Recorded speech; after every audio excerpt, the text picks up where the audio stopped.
Oh, and one thing to never forget, we need to get, for a good storytelling video, a great, catchy, clickbaity title.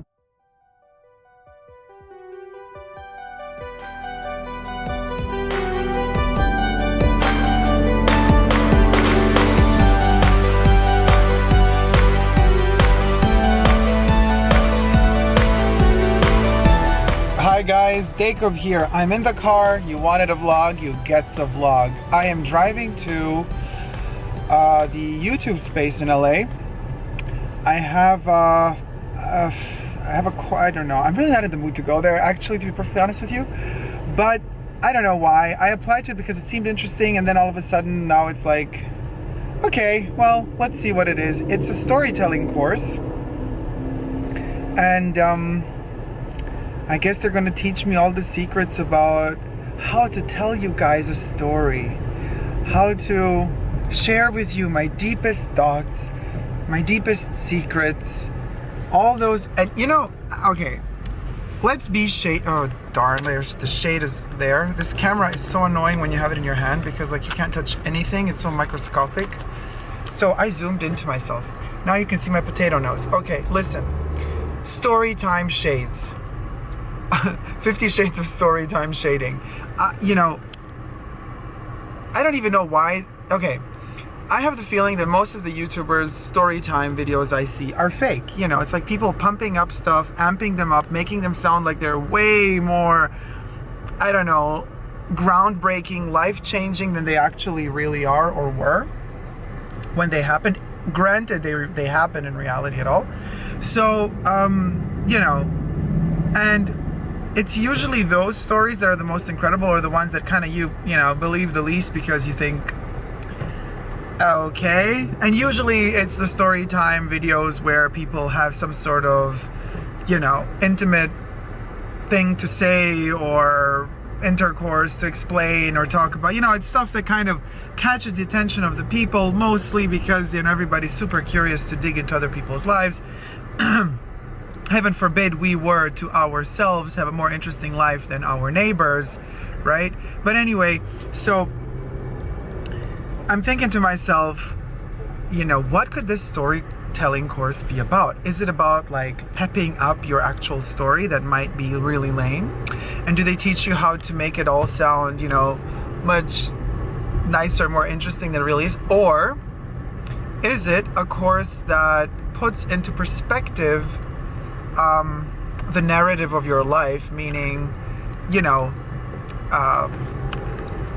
let's say you would like to tell the story of you going grocery shopping and coming back home and your watermelon was all, I don't know, dead inside once you opened it, and so you had to go back to the store, bring back the damaged watermelon that looked pristine on the outside, but on the inside was just, I don't know, shriveled up. So, boring story, right? It can happen to everybody. Well, I mean, not with the watermelon perhaps, but you know, you buy something at the grocery store, then you find out when you come home that it was bad. So it's a regular story. Everybody has, you know, experienced it. So how do we pep up that story, make it sound like it's really worth something, that it's really worth telling, that it's really worth potential thousands and hundreds of thousands, and if you're really lucky and go viral, millions of views? Well, I'm thinking maybe this course is going to tell me the secret to that watermelon. You know what I mean? Like, I don't know. Use your imagination, I guess. So let's see, how can we pep up this story? So guys, yesterday I went to the grocery store and I really was craving watermelon. So I go into the grocery store and there's this grocery guy there selling the watermelons, helping me out.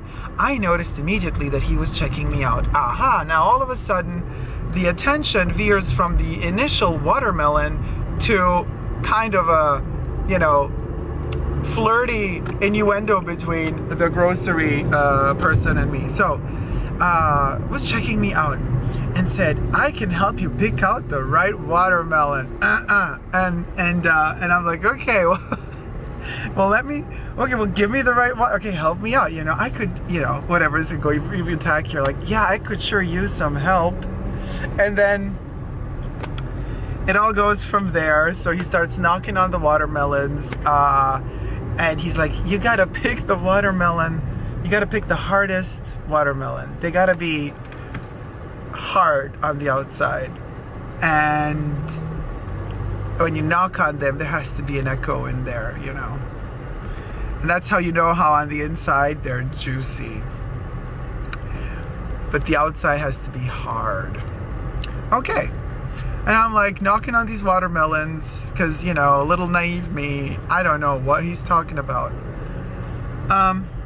And finally, he knocks on one and I hear the echo.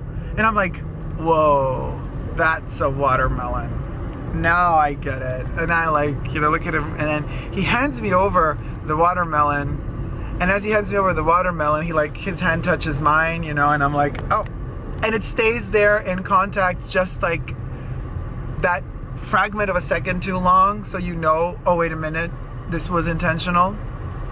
So I'm like, okay, well, thanks a lot, you know, but still I'm too shy to have any sort of reaction, so I just get the watermelon, you know, we weigh it, I pay it, I leave, whatever, drive home, get home. And my craving for watermelon has risen, you know? I really want to eat that watermelon. That hard, juicy watermelon. So we, you know, open the watermelon and I'm so excited to get inside this watermelon. And as I pop it open, I notice that inside the watermelon is actually all busted, you know? It ain't that juicy, it's nothing, it's like dead inside, it's shriveled up. And I'm like, typical, you know, a lot of things in life are like that, especially in our society today. The surface is all clear, pristine, beautiful, you just want it, you crave it, you want to worship it. Once you see the inside, you're like, oh my god, this is a monster. What was I thinking? So I get really upset and angry that I was tricked into purchasing this nasty watermelon. So I collect all the bits and pieces and bobs, I put it in a bag, and I drive back to the grocery store. I walk into the grocery store, and this guy's still there and looks at me and says, oh, you're back, like, you know, want another watermelon? And I'm like, dude, no, I don't want another watermelon. I actually would like to give you back the watermelon you tricked me into buying, because of your, you know, soft ways and your kind of flirtations. And so here you go. Here's your one. And then now here I'm like really upset, and I drop the bag on the floor and it pops open and all the watermelon leaks out, and I'm like, there, that's what you get. That's the future that we would have had we gone together, done something. I ain't having this. Keep your watermelon, keep it, shove it up, you know, wherever you want to, resell it for all I care, and you ain't never gonna see me again, and I want my money back. And then he goes like, there's no need to be upset. Why are you so like nervous and stressed? I could give you your money back. And then I'm like, oh, okay, you're keeping your calm. Why are you keeping your calm? I'm like, I'm here, I'm having a fit. I'm like delivering to you the dramatic goods. I am here telling you this is how it's gonna be, you know, and you should, like, I don't know, call the cops on me, do something, create something dramatic. I need information for my story time video, dude, like, make it happen for me, you know. But no, he's like, no, you know, I actually really liked you, but you just seem to be just like all the others. You're just looking for the drama, mama. So I did not know that the watermelon was damaged on the inside. How could I know? I can't look inside the watermelon. And I say to him, oh really, Missy? Because when you touched my hand, when you handed me over the watermelon, you gave me the impression that you know very well how to look on the inside of that watermelon. So don't you tell me now that you didn't know. And then I stand there, he's standing there, I'm like, okay, what do we do from here on out? Like, should I just leave? So what? I've had my, you know, my hissy fit, now talk to me. You know, want to go out on a date? And he's like, dude, just get another watermelon and leave. End of story. So yeah, that could have been what happened, but in reality it didn't happen. And I wonder if YouTube was going to ask like the participants, you know, do you have a story to share with us? And then we could see together how to build up on that. And I wonder if I should share the watermelon story without all the, you know, explicit innuendos. Would they add them up or not? This is the question. Truth be told, I still have to experience a dreamy momentum or situation where, you know, somebody at the grocery store just so happens to hand me over the perfect piece of fruit and the perfect attitude, you know. Fallen in love in front of the watermelon stand. That's a story that actually Dina from Bob's Burgers could have told you. Anyway, guys, thanks for watching. I love you. Don't forget to subscribe to my channel if you wish to, here on YouTube. I'm also on Instagram, Facebook, and Twitter. You know, no matter how messed up the watermelon is inside, we never give up on love. Love you guys. See you soon. Take care. Bye.